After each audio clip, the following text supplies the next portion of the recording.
Yeah, the saloon version of the van that we videoed earlier.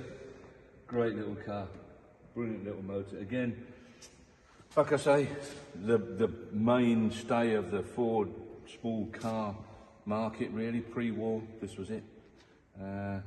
Great little thing, saw them everywhere. If you look at old newsreels, old photographs going back to the sort of late 30s, mid to late 30s, you'll see these absolutely everywhere. And post-war, of course. And what we've got to understand is that these cars run on right until 1956 or 7 or 8 or something like that on the British roads, because I suppose new cars were very expensive, production was limited, and there was an awful lot of pre-war cars still about. So these went on for a long, long while. But again, solid little car. Look at that. How about that? And all this about my car, my door shuts like a Golf.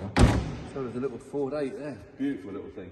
Now, I've got a sneaking feeling these were, I think they varied in price. I think the cheapest you could buy a brand new Ford 8 was 100 quid. £100 these were. And the strange thing is that the expense that people never really could quite stretch to was the spare wheel. The spare wheel was a £5. So when you think you bought the whole car for 100 quid, the spare wheel would have been in there. And you can see it's in the back. Yeah. That would have been a £5, that spare wheel. So £100 for the car, £5 for the spare wheel, plus I suppose your purchase tax and stuff like that. I don't know what it would have taken you to, but probably around about 120, 130 for a brand new car, drive down the road. But that would have been, I would imagine, in probably 1934 or something on that sort of line. So what would that be equivalent to now then? Because obviously I've got my age against me, so you know, obviously it sounds amazing, doesn't it? But realistically, that was still a lot of money, really. A lot of money, a lot of money. Yeah. When you think that your granddad in 1934 would have been working a long week, every day and Saturday morning, probably till 1 or 2 o'clock Saturday afternoon, and I think he brought home 35 shillings a week, which was £1.15. So if you think about that, if he'd have not eaten, not had any expenses whatsoever, and put all his wages into a Morris 8, it would have taken him 2 years, over 2 years, to have saved up to buy one of these.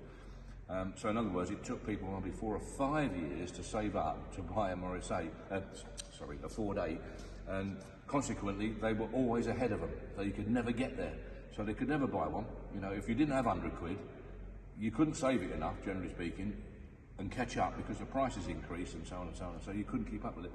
But so yeah, so £100 then would have been, I don't know where it would have equated now, probably 6,000 to 7,000 quid or something on that sort of line, probably more, I would think.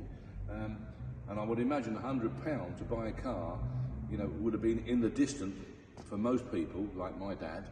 And as I say, they never got there because he'd never been able to save up enough money to get it. And he must have thought, I'll never afford it. And now 100 quid, it's criminal, isn't it?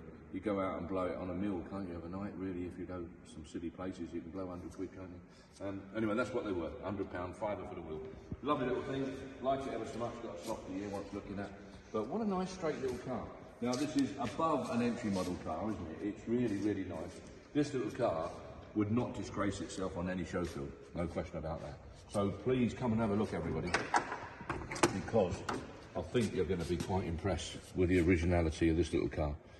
I mean, it hasn't been touched up. Obviously it wants cleaning, painting under there, tidying up, which is an easy job to do. A lovely winter job. So I can see someone, and I really do hope that whoever buys this car will put it in the garage, maybe use it for a month while the weather's still fine, then take it off the road, put it in the garage, and then during the winter do these little tonsy jobs, little tonsing up jobs and improvements, and bring it, that's a nice number, and bring it out next April time, looking sparkling and lovely, straight out to the shows. Lovely thing, enjoy it. Don't remember that grille. I don't know quite what to make of that. I don't quite remember that grille looking like that. Don't look quite right to me, but I might be wrong. I can't remember. Seen so many cars, don't we? Bumper's all dead right. That there's dropped down there like that for the starting handle, as you can see. And these are because they're not right.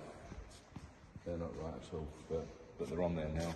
But you can disguise them. I mean, they're a bit tatty anyway, so the best thing to do is buy some earlier ones, some older ones, some more bullet-shaped ones, you know? and fit them on there, look dead right there. So, yep, lovely little car. My advice, come along and have a look at it, because you'll agree with me, I know, that cleaned up, really prepped up, detailed, or whatever you want to call it, you make a right nice car for next season.